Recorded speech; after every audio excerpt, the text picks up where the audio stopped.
Let's fuse this video together and talk about welding. Hi, I'm Mike. Sometimes parts and components are very similar to each other, but there are key differences between them that result in different applications for each.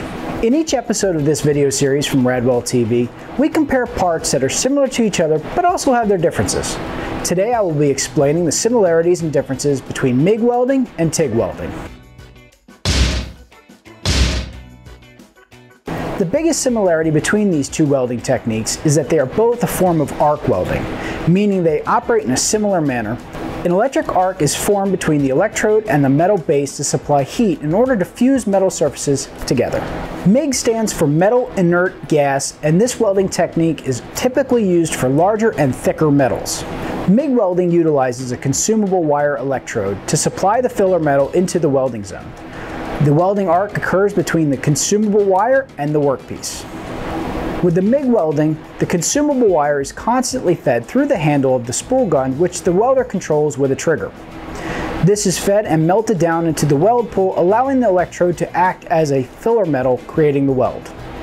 MIG welding is used with many different types of metals. This includes carbon steel, stainless steel, aluminum, magnesium, copper, nickel, and other alloys.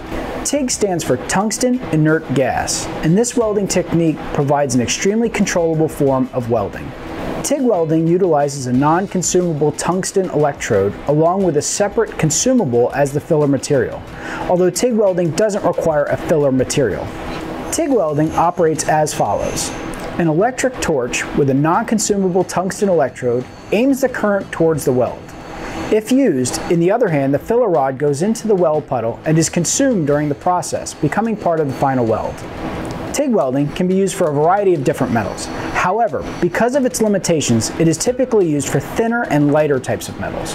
The biggest difference between these two types of welding techniques is MIG welding utilizes a consumable electrode that is continuously fed into the welding zone, while TIG welding utilizes a non-consumable electrode that remains static and intact during the weld. In addition, MIG welding's electrode melts down to supply filler metal, which is required to fill the gaps between the base metals.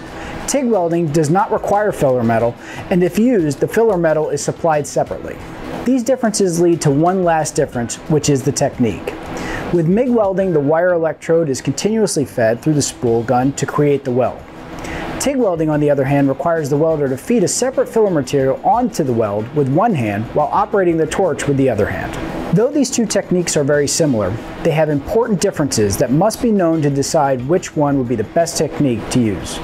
Thanks for watching this Compare the Parts episode. For information about Radwell, visit radwell.com or connect with us on social media.